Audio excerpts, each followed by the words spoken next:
Aku adalah seorang siswa SMA yang dikenal cerdas dan berprestasi. Hidupku seakan sempurna dengan masa depan yang cerah di depan mata. Namun, semua berubah dalam sekejap ketika aku mengalami kejadian yang mengerikan. Trauma mendalam membuatku sulit untuk kembali ke kehidupan normal. Ini adalah ceritaku.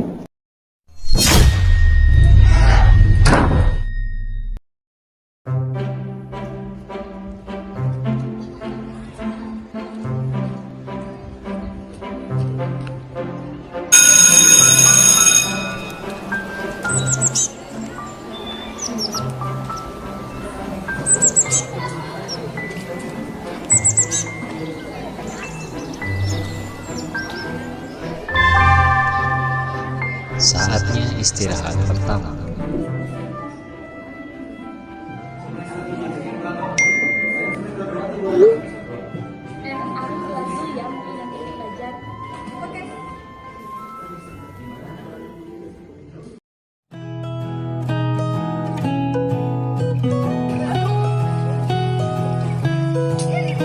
Aku mau tanya deh, dari sekian banyaknya perempuan di sekolah ini, kamu kenapa suka sama aku?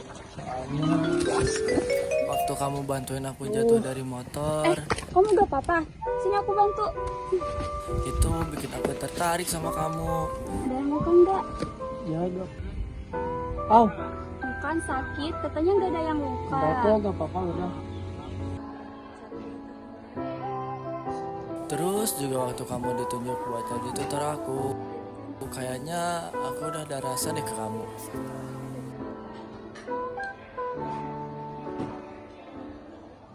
Begitu ceritanya. Wah, itu bukannya Pajar sama Haipa ya? Malah harus tahu sih.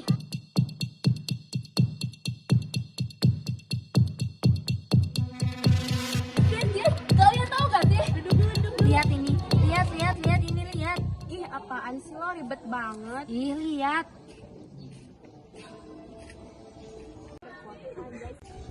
Ih, yang bener.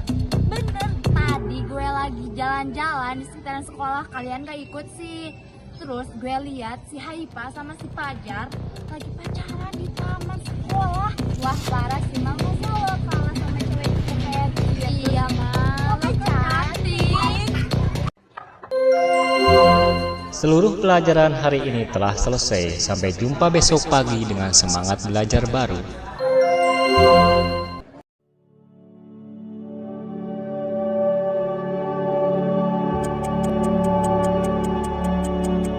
Kamu pulang dijemput sama siapa? Kayaknya sama Pajar deh. Soalnya kakakku nggak bisa jemput, lagi ada urusan di kampus. Yaudah, kita duduk dulu aja di sini. Ya.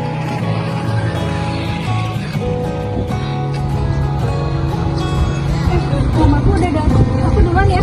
Ya, hati-hati. Dadah.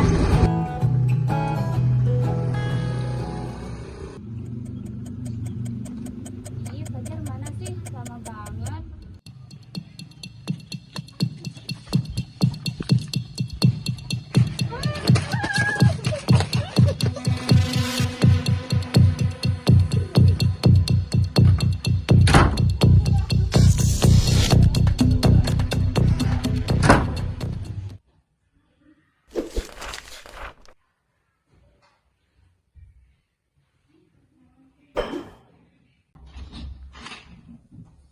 Pagi sayang. Pagi bunda.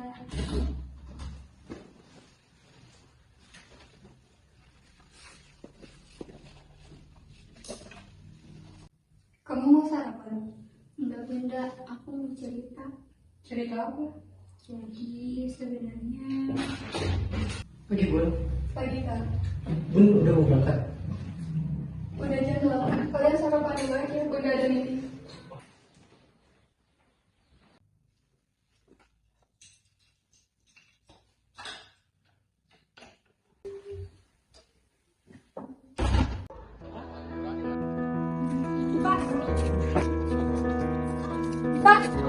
Pak, Ibu kenapa ya? Akhir-akhir ini murung terus.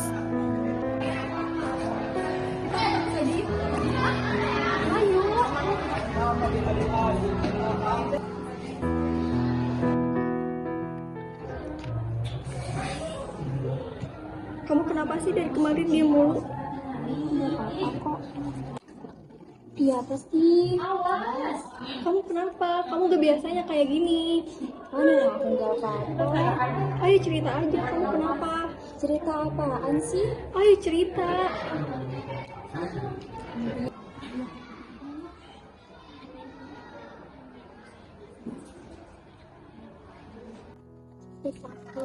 Takut kenapa? Sebenarnya aku nggak tahu awalnya gimana.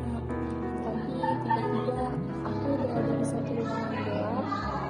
Terus badan aku udah berantakan.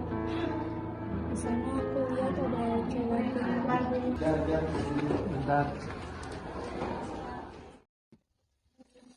Kamu kemana aja? Kamu kenapa sih? udah kamu pergi aja jangan ikutin aku lagi. Kenapa kok tiba-tiba gitu? Udah lah, kamu pergi aja sana. Jar, kesini Jar.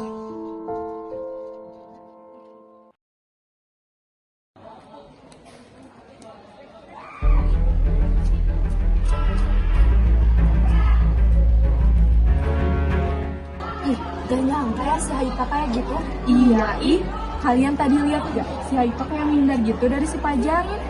Jangan-jangan Oh my god, berita panas ini mah. banget ini.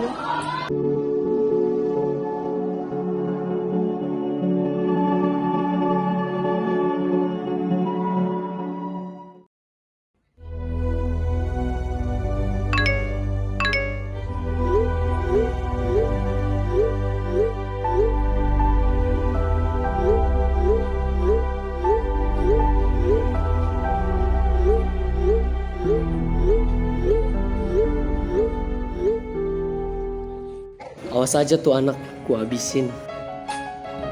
Woi, apa lo udah ngerusak adik gua? Hah? Maksudnya apa kak? Tanya sekali lagi sama lo, udah apain adik gua? Apa sih kan belum jelas? Udah lo apa aja lo yang udah rusak adik gua kan? Apa sih orang kagak? Bacot udah deh, ngapain pada ribut sih? Udah, kasih tau tuh temen lu. Meja itu dijaga, kalau dia rusak.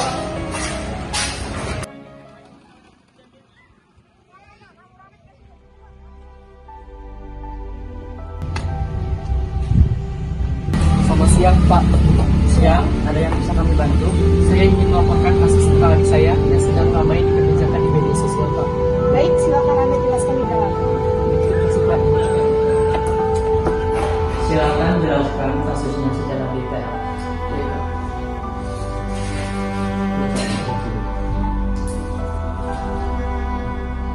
Adik saya sedang beredar di media sosial bahwa adik saya mengalami pelecehan oleh pacarnya sendiri. Apa bukti bahwa pacarnya adalah pelakunya? Saya mengecek handphone adik saya. Pada hari itu, pacarnya yang bernama Fajar mengajak adik saya untuk pulang bersama. Namun, setelah sampainya adik saya di rumah, kondisinya sudah berbeda. Ia selalu murung di kamar, tidak mau makan, dan selalu kelihatan sedih. Dan saya berkesimpulan bahwa Fajar adalah pelaku dari kasus pelecehan adik saya yang beredar di media sosial. Untuk lebih lanjut, kasus ini akan kami proses. Baik Pak, terima kasih. Ya sama-sama.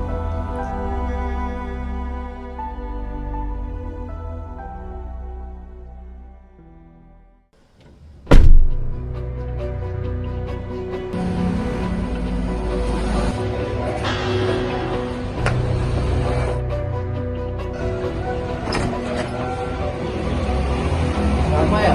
Selamat siang. Kami dari pihak kepolisian membawakan surat tentang penangkapan atas dugaan tindakan pelecehan terhadap saudari Haita. Ah, bukan saya Pak pelakunya. Sudah, jelaskan saja di kantor.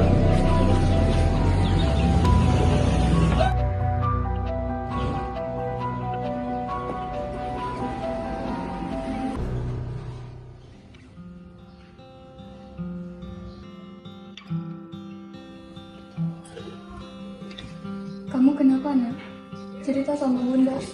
Kenapa? Ada apa? Ceritain semuanya sama Bunda. Bunda kan selalu melindungi kamu. Tenang, tenang. Kita gak bakalan tahu apa yang akan terjadi pada hidup kita di dalam kehidupan yang anak ini. Tapi kamu harus selalu ingat, kita bisa memutuskan apa yang terjadi dalam hidup kita. gimana kita nerimanya, apa yang kita perbuat dengannya, dan akhirnya itu yang penting. Ya udah, tenangin diri dulu, Bunda tenang.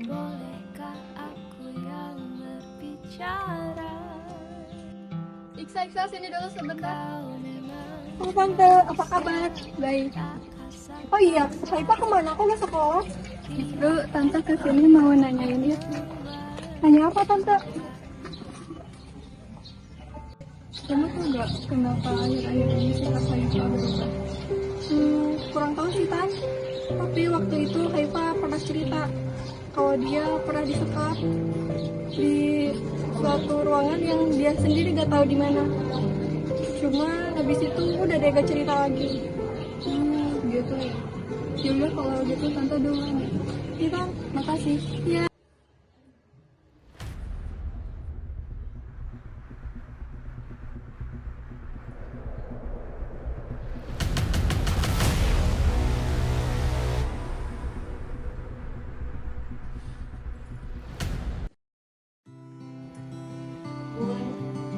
Kenapa? Sini dulu.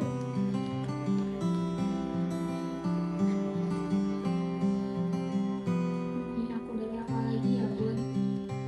Aku terlalu mabuk buat sadar bahwa kejadian itu gak bisa mendefinisikan kita di masa depan. Jadi aku mau pelaku itu dihukum sampai jerah. Udah akan tertutup.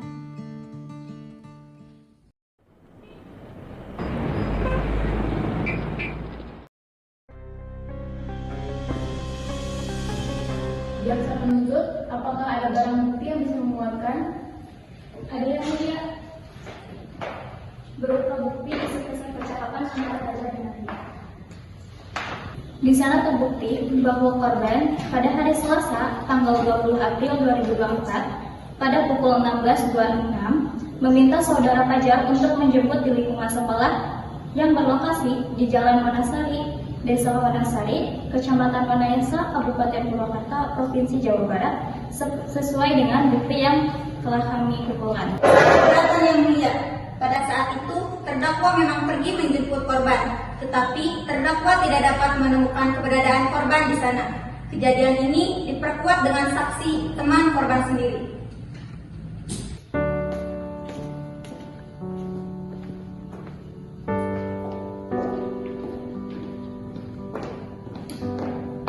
Kepada saksi dimohon untuk mengikuti ucapan saya. Demi Tuhan, saya bersumpah bahwa saya akan menerangkan dengan sebenarnya dan tiada lain daripada yang sebenarnya.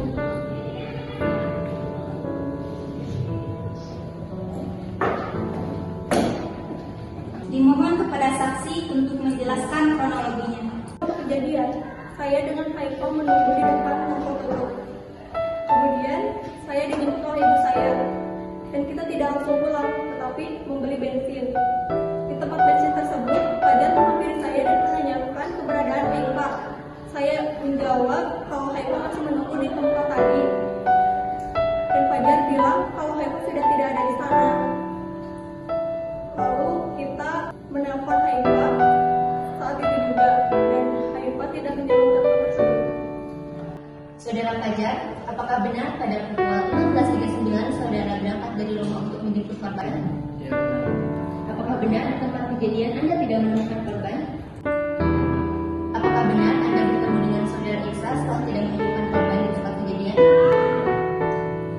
Pada korban, dimohon untuk maju ke depan dan menjelaskan kronologinya.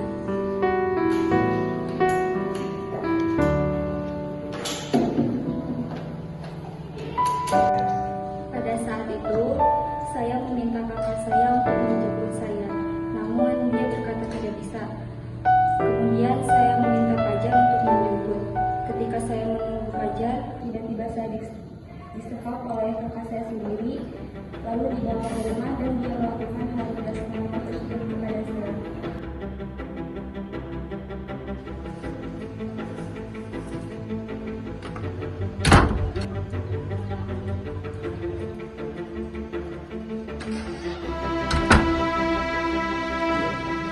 Saudari Haifa, apakah ada bukti yang bisa memperkuat argumen Anda?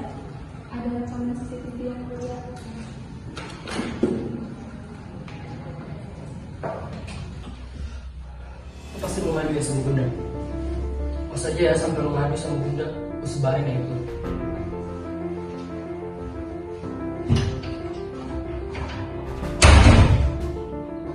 Kepada saudara Lutfi, dimohon untuk maju ke depan.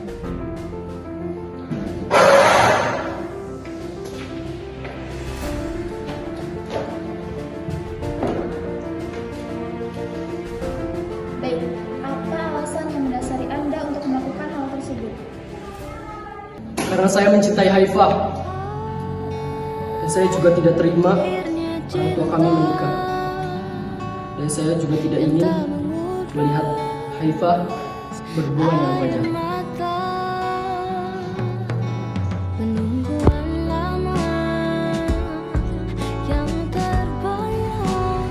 Haifah!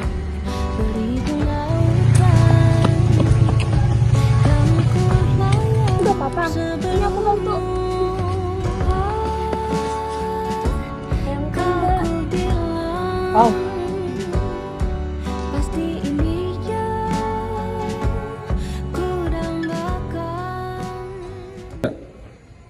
Dengan barang bukti dan saksi yang ada, saudara Tedeki Maulana ditetapkan sebagai tersangka dan dijatuhi hukuman pasal 285 KUHP dengan pidana paling lama 12 tahun.